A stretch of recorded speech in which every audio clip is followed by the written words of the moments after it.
Chapter 2. Alexandra. Was that her name? Alexandra? He didn't know. There was no last name coming to him. He only remembered the first. It echoed through his head over and over and over, each time getting louder, and each time the pronunciation getting longer, almost as if the word had started out being spoken with a perfect tone of speech, and as time went on, it sounded like the voices were becoming intoxicated, slower, slurring together and descending into an eternity where it would take years to complete itself. Alexandra. And just like that, the image of the girl was gone, and what replaced it was the image of a street. It stretched as far as the eye could see, and what Jack predicted to be maybe 200 cars stretched along with the road, they too eventually disappearing from view. The street was empty, apart from various birds sitting on the tops of cars here and there. The view lingered there a second, and then a voice rang out again. Alexandra. At first, Jack didn't know who the voice belonged to. He thought it might be someone behind him, or maybe beside him, yelling out to the girl he had seen. But after a third time the voice yelled out the name, he realized that the voice was his own. That's weird. I'm not using my voice. Why is it saying my name? Before he could find an answer to the thought, the view of the street spun 180 degrees, changing to that of the opposite angle. A girl, looking as though she was in her late 30s, knelt down on one leg, studying something on the ground. The image moved closer, and Jack saw that it was blood. The same glowing blood I recall seeing? He looked at it and tried to remember, thinking back to that one frame of memory at the back of his mind.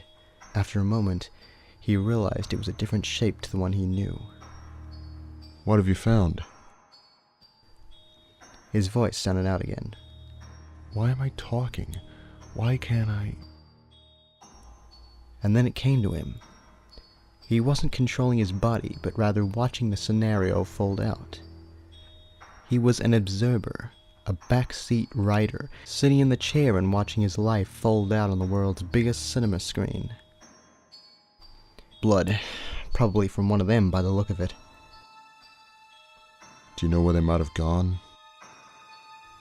The woman, who Jack presumed to be Alexandra, stood up from a kneeling position and looked up and down the street. He was curious for a second what exactly she was doing, and then his detective skills kicked in and he knew.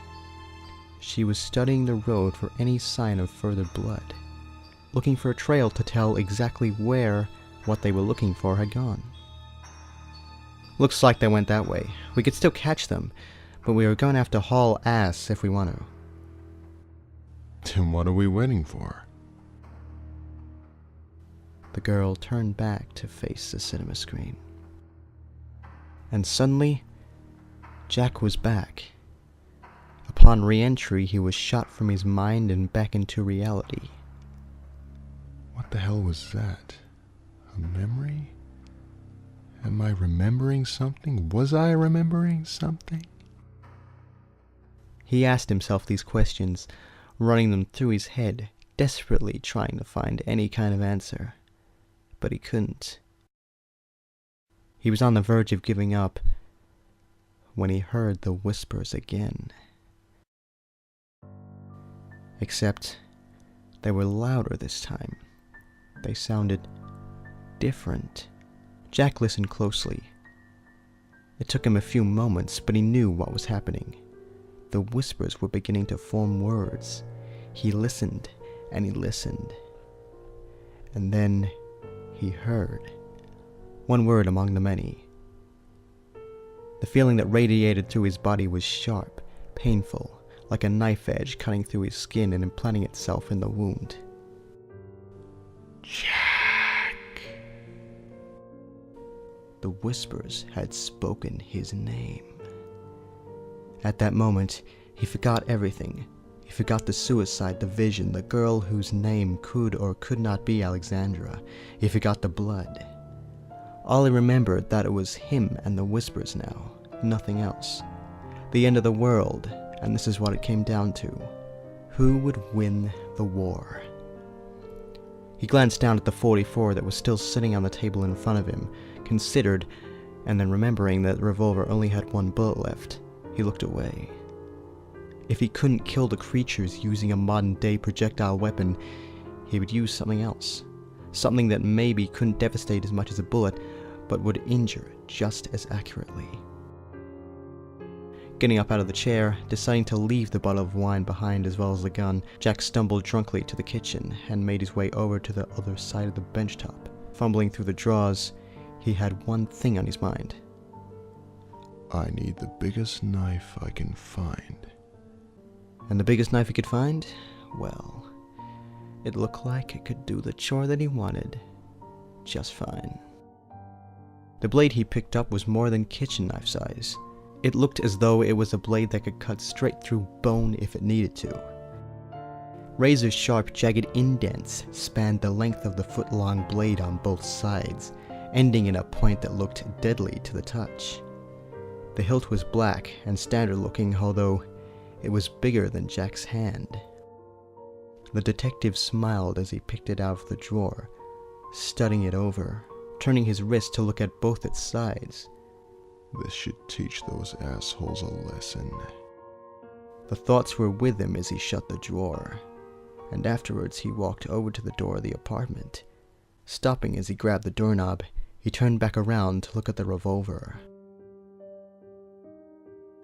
The two objects were thrown up in his mind. On the one hand, he could take the pistol and use the last remaining round to take out at least one of those things, making one less threat he had to deal with. But on the other, what if the knife wasn't enough? What if he went out there, lost the knife, and had to quickly run back into the building? He didn't know how big the things were, or how strong. They could overwhelm him easily, and if he got back into this room, he knew he would rather blow himself away than let the creatures rip him apart. Settling with that second outcome, he turned back around and rotated his wrist. The doorknob didn't budge. At first, he was stupefied by this, and he tried it a couple more times, thinking maybe the cold had stuck the metal, or maybe the device was just faulty. Just as he was beginning to get frustrated, he discovered the origin of the problem. The lock was still latched across the door. Moving his head from side to side and thinking how stupid he had been to even miss a detail like that, he reached up, pulled the latch open, and tried the knob again. It rotated smoothly this time, and he was able to push until he could see what lay beyond the threshold of the room. Unfortunately for Jack, having a faulty memory when it came to remembering the building he was in went hand in hand with not knowing how to get out.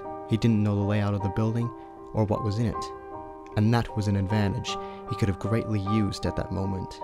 The hall was shrouded in pitch-black darkness. Leaning back over the threshold, he sighed. Navigating a building he didn't know in the dark was bad enough. Trying to do the same thing with liquid drugs running through the veins would prove almost impossible. He needed light, and it proved to be close by. Lowering his head to look at the knee-high table stationed to the left of the door, he saw that the top contained multiple objects. A lamp, a wristwatch, a charger plug, and a flashlight.